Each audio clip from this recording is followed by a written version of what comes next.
देखिए अपनी अंतिम संधि है पूर्व रूप स्वर संधि। तो इसको हम समझेंगे जब तिङंत और सुबंत ए तथा ओ हो, अर्थात तिङंत शब्दों के अंत में ए हो या ओ हो और सुबंत शब्दों के अंत में भी ए हो तथा ओ हो।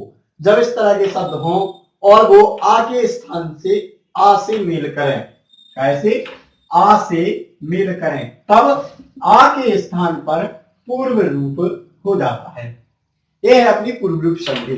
जब तिङंत और सुबंत ए तथा ओ हो तथा आ से मेल करे तब आ के स्थान पर पूर्व रूप हो जाता है। तो जैसा कि हमने पढ़ा था कि तिङंत और सुबंत, तिङंत अर्थात धातु रूप और सुबंत अर्थात शब्द रूप। तो सबसे पहले देखिए तिङंत रूपों और सुबंत रूपों को।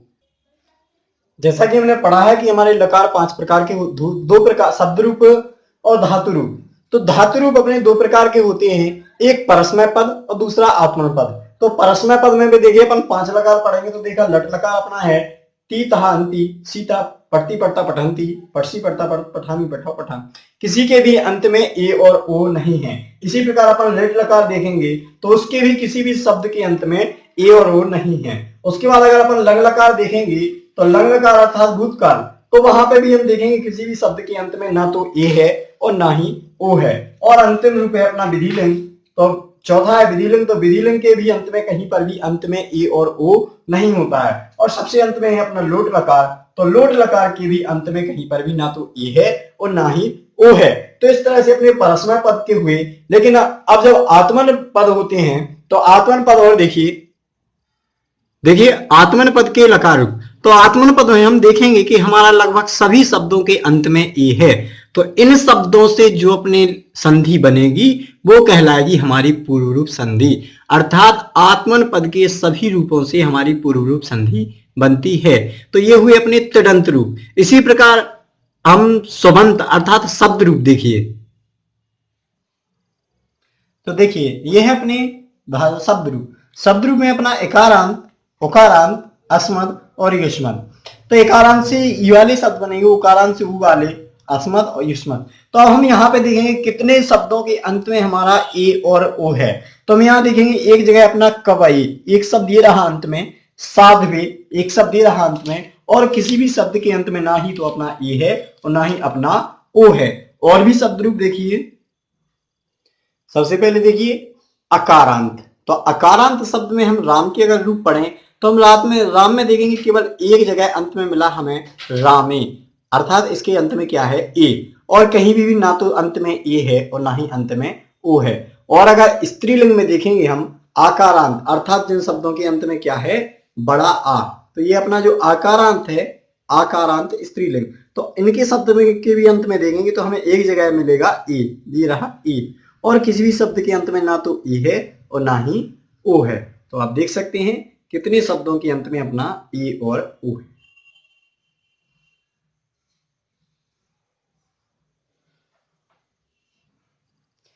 तो हमने इस तरह से देखा कि हमारे तिङंत और सुबंत रूपों के अंत में जब ए और ओ हो।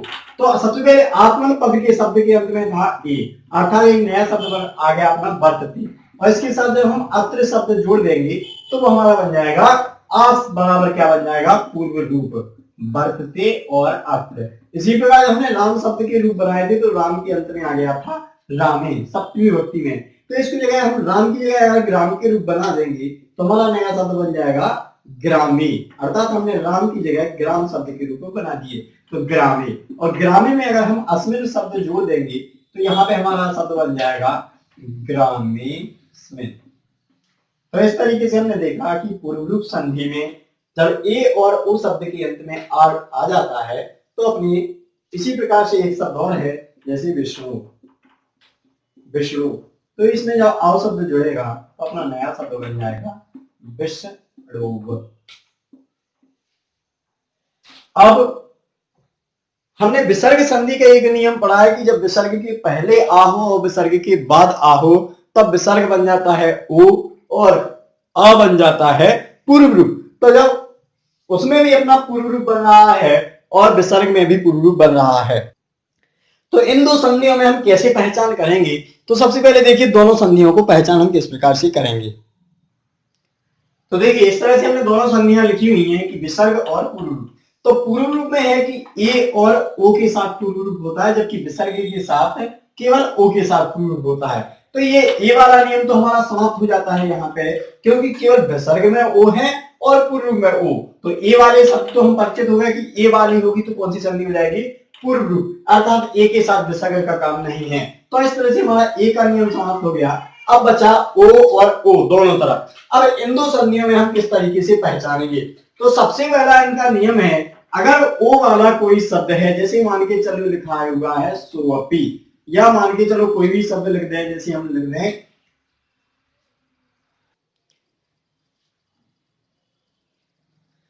देखिए अब आपके सामने चार वाहन लिखे हुए हैं, जिनमें चारों में ओ के साथ साथ अपना पूर्व रूप है।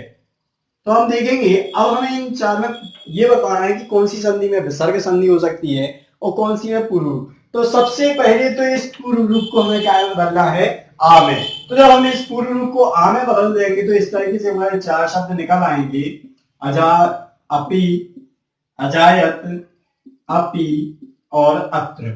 यहाँ पे चार शब्द आ गए हैं।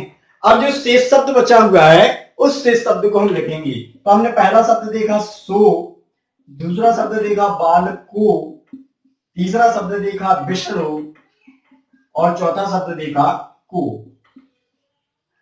ठीक, अब हम इन चारों में ओ हटा के विसर्ग लगाएंगे। तो जब हम चारों शब्दों में विसर्ग हटा के ओ लगाएंगे तो हम देखिए चारों शब्दों में विसर्ग हटा के हमने लगाया सहा, बाल कहा, विष्णहा कहा।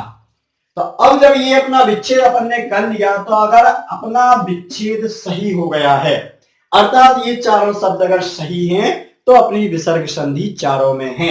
लेकिन अगर एक भी शब्द हमारा गलत है तो उसमें विसर्ग की जगह होगी पूर्व रूप संधि। तो देखिए सहा अर्थात होता है वह, अर्थात पहली संधि हमारी सही है। बाल कहा शब्द से आप परिचित हैं, कहा शब्द अर्थात होता है किसने। लेकिन जो विष्णा शब्द लिखा है ऐसा कोई भी शब्द नहीं होता है, इसलिए इस संधि में कहलाएगी कौन सी, पूर्व रूप स्वर संधि, अर्थात इसका ज्यों का त्यों रहेगा विष्णु का विष्णु। तो इस तरीके से हम, अगर हमने ओ को विसर्ग में तोड़ दिया तो वो विसर्ग संधि कहलाएगी, और अगर हम ओ को विसर्ग में नहीं तोड़ पाए तो वो पूर्व रूप संधि कहलाएगी। इस तरीके से पूर्व रूप संधि और विसर्ग संधि में दोनों में अंतर है। तो यहाँ पे अब अपनी संधियां समाप्त हुई। अब हम आगे अगला टॉपिक लेके आएंगे। धन्यवाद।